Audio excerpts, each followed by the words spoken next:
This is NDTV. And you're watching NDTV 24/7.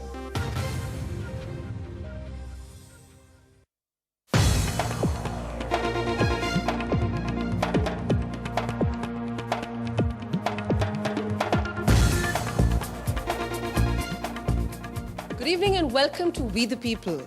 The headlines around the wealth that seems to have been discovered from Satya Sai Baba's inner chambers continues to grab the headlines. A proper inventory is now finally being created of everything that lies inside, from money to perfumes to shoes.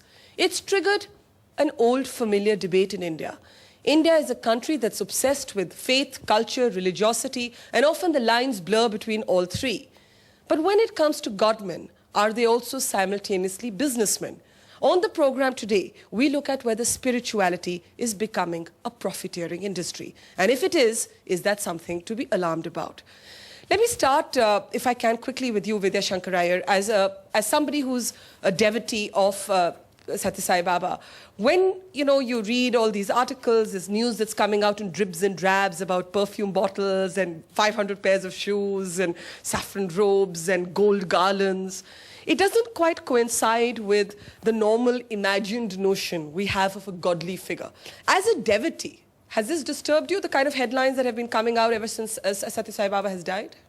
Not about the things that you mentioned. I'm just very glad that the steps that the Central Trust has now taken is to bring it all in the books. But it's happening now after he died, which means that all the 84 years that Satya Sai Baba was alive, probably nobody would have even had access to his inner chambers. A lot of these donations are registered under charities, so they're exempted from tax. So it raises all sorts of other questions, doesn't it? I mean, why should this inventory not have been done when he was alive? I don't think it can be exempted from tax in any case. I think they must have paid a whopping 30% tax. Now they are, on everything that they're finding. But the man who can answer that question that you've asked is the man on your show. No, but I just want a devotee's perspective. I will be going to Mr. Naganan, but I want a devotee's perspective, that you believe in somebody all these decades, you have an imagined ideal of him.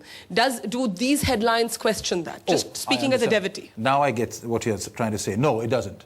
It doesn't for the reason because as a devotee, I'm used to his teachings, I'm used to what he does, I'm familiar with the kind of good work he's done, I'm familiar with him being a guru figure, I'm familiar with him being a God figure, and I know that he's at all times thinking about the welfare of various people around him, and it's an immensely difficult task because the kind of devotees who come to him are so varied. So it's okay if he was rolling in wealth? No, it's not that he's rolling in wealth. I can understand that people must be throwing wealth at him, and he's obviously, either not been advised appropriately on what he should be doing with that wealth. But one thing is clear to me, he's not using that wealth to buy himself, Lexus cars or any luxury items or blowing it up in some expensive spa trip in, some remote corner of the world.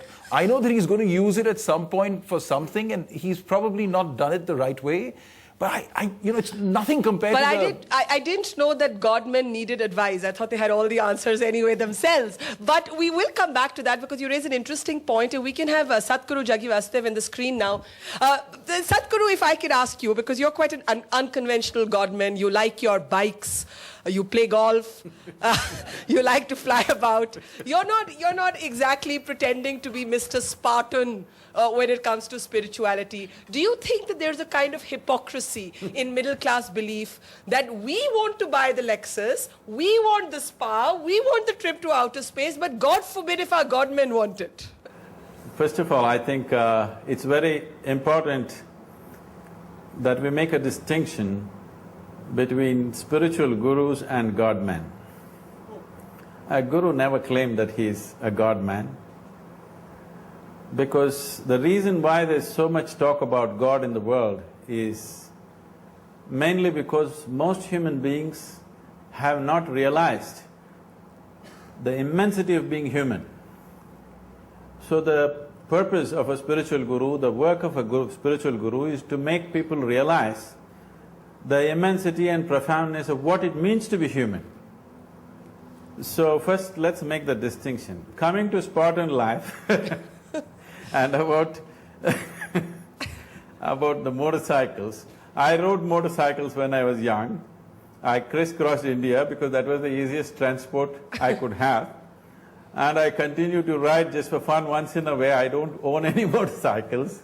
And if I could own, I wouldn't feel ashamed of owning a motorcycle. I would be perfectly fine with it. But I read somewhere, Sadhguruji, that you have designer shades. But when you go on to stage and you're wearing those designer shades, you scratch out the designer label so nobody can see which, whether you're wearing Chanel or Armani or...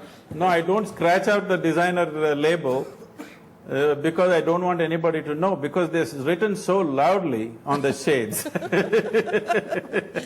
Because of the loudness of it.